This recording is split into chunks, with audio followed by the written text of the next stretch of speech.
All right. Hello to the VC. This episode, all right.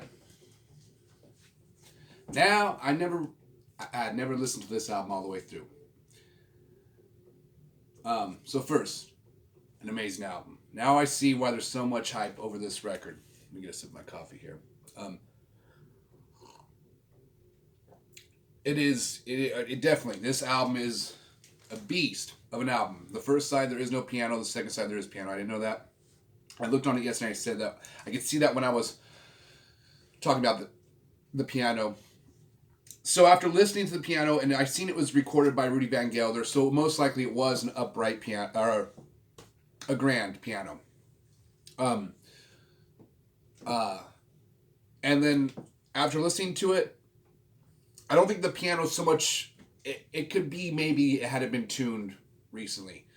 Because there's only like these two monster chords he does that causes some dissonance that just almost makes the piano sound out of tune, but I'm pretty sure it's just this monster chord he's doing. So, and either way, like I said, these are things I'm just assuming. I love using my imagination and just wondering.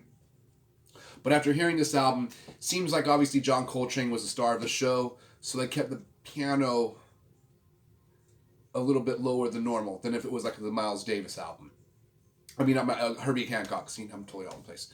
But, and it just seems like the piano was mic'd a little differently, like just a little bit, not much high end on the piano, but damn, this album's amazing. Now, beyond that, this album's legendary, which you guys are all laughing at me because I had never listened to this barely. Now, this pressing sounds super good. I couldn't believe fucking surface noise. This album. Man, if you can get this Prestige reissue on this weird red vinyl, usually colored vinyl sounds noisy sometimes, the surface noise. I couldn't believe how good this shit sounds. I listened to it twice and I was like, gosh damn. So, now this, I was blown away by how good this sounds. So, now the one step, now I can see like, at first I'm like, man, why would you even need if this already sounds this good, I can see why people are like, damn, there's a version that sounds even better. Like, there's a better version of a better quality version to listen to on vinyl. Now, I can see, I understand the hype now totally, and I wouldn't pay $500 for it because that's what people are saying some of them are going for, but I can understand why someone might. Especially if you're just a huge Coltrane fan, you have that's in your budget, and you slipped up. Someone's gonna do it. Someone's gonna pay $300 or $500 for that damn one step. But I can see why they sold so quickly, also. And I don't know why I'm yelling right now. I'm so excited right now. So I just at least want to address a couple of issues on my last episode. I'm pretty sure it is an upright piano. I don't think the piano's that out of tune. I think he's doing some monster chords. Maybe it could. Every piano needs to be tuned like 3 times a year, so who knows? But those dudes all had such amazing ears. They would have probably been like, no, let's tune this before the recording session. For all I know, I wouldn't be surprised if Rudy Van Gelder had the piano tuned before every session. So yeah, so either way, if I'm wrong, I'm wrong, and there's nothing wrong with being wrong. That's how you learn. So, so I was blown away by how good that damn album sounded. That first the album, then this version. Now I understand why people are freaking out over that damn Kraft one step. So, is it hype or is it reality? It's definitely reality. You know what I mean? So it's good I got to find out. My ears got to find out, and I'm thankful. I would have not. I'm sure me looking around and I'm sure I've probably seen this cover before, possibly scrolling some Coltrane on YouTube, but I either way, I'm sure I would have stumbled upon it, but because of the VC, so thank you, VC. This is a sleeper that I didn't realize, and that was my bad. And the hype is real. It's awesome. So that's basically what I wanted to address, and then what I was playing in the background. This is all right. I literally had a dream of me going to the record store. Has anybody had? That's how bad it is, all right? So, And then I this record was lingering in my head yesterday. I had seen it. I remember the name. It's electronic music.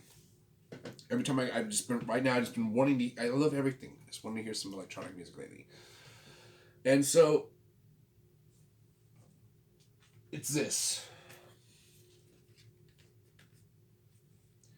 Sounds sick. It is Klaus Scholz and Pete Namlook. The Dark Side of the Moog, volume. First of all, volume 8. First of all, it's a double LP, but it's not a gatefold. But it said it's music on vinyl. The Dark Side of the Moog, volume 8. Careful with that axe, Pete. First time on vinyl. 180 gram audiophile vinyl. So, and it's them live. Recorded live in Germany at the 23 Jazz Festival Hamburg Fabrik on 23rd of April 1999. Edited by Pete Namlook. So, sick. Great album. The name, though, The Dark Side of the Moog. How's that not going to... And they had it, it was in the electronic section, which I barely discovered they even had that as a section. Past the soundtrack. So either way, that's what I was bumping right now. And then even the record has a weird pattern. It's black vinyl. It has a weird pattern, so when it spins, it makes like these rays are shooting out. I don't know. I thought it was a mistake, but it looks like they did that on purpose to make it like sun rays are shooting out of the vinyl. Pretty interesting. Coffee burp. Hashtag that shit. All right. What's a VC? I'm just going to drink this coffee. Here's a record that's just laying by my feet. Adrian Below. Pretty sure he played with Talking Heads for a while, but more importantly, this album's sick. Lone Rhino. There is a song though on here. The Lone Rhinoceros. This album's sick. And back in the day, you could find this $3.50. You could find so much good stuff for so cheap. I wouldn't say I will. Hey, for all us old school collectors, you're like, what? Yeah. Well, I've been collecting since elementary school, so back in the early '90s, that's when I started collecting. But everything was just way cheaper. Holy crap! And so I'm almost mad at myself that I didn't get more doubles of stuff. Anybody else a little mad at themselves? Like, you would see Bitches Brew and the new arrivals like, what, once a month? You'd be like, ooh, another good version of Bitches Brew. And every time I was tempted to buy another copy. I should have bought every time I seen that copy because they only usually wanted like $5 to $10 for it. My bad. I would see at least Dark Side of the Moon, The Animals, and you would always feel a tug. And maybe that was me from the future sending a spiritual text message to myself saying, yo, dude, buy doubles of everything. Buy quadruples. Just get stacks, okay? Like that dude from the In-Groove. When you see his shelves, and you can tell he has like 30 copies of Axis Bold of Love, Jimi Hendrix. Like, know what the ridge looks like? That ain't... First of all, that's not cool. Second of all, I'm jealous. And third, I'm going to do that eventually. Probably not with Axis Bold of Love, but with Pat Metheny's Off Ramp, because that's like my Treasure Island album. Treasure? Private? Death Island? What is it? Your private island? First of all, if it's a private island, is there going to be electricity on this private island we're talking about? Because that would be a bummer. You take your 12 records to fucking the private island, and I got my vinyl, and I got the $350,000 speakers that Danny sent me, and then you realize there's no electricity. These are the things that keep me up late at night. So, first of all, I think before we talk about our Desert Island albums, or is it Desert Island? Private Island? Either way, what's going to be contributing to the electricity on this thing? What kind of turntable are we working with on this place? All right? Because, if it's going to be one of those suitcase record players, I'm bringing some of my doubles that are already kind of thrashed. You know what I mean? All right. I'm just rambling now. I told you I could talk about a stain on a shirt for fucking a week. It's weird. I wish I didn't have this curse. I don't think drinking coffee is helping. I usually just for my bandmates when I go on tour. I drink decaf everything because it's just to be fair. All right, guys. Cheers to the VC. You guys are awesome. Thank you for telling me that Lush Life is awesome, and you can make fun of me now in the comment thread for taking so long to listen to it. So it's my bad, but this is what's awesome. Hopefully you found, if you find any albums from my channel you haven't heard of, that's because this is what's all, first just, to see this topic that we all love, but when you find out about new stuff, that's the gold mine right there. I think in the VC is just first the friendship, community, coffee cough, and then finding out about all this great music.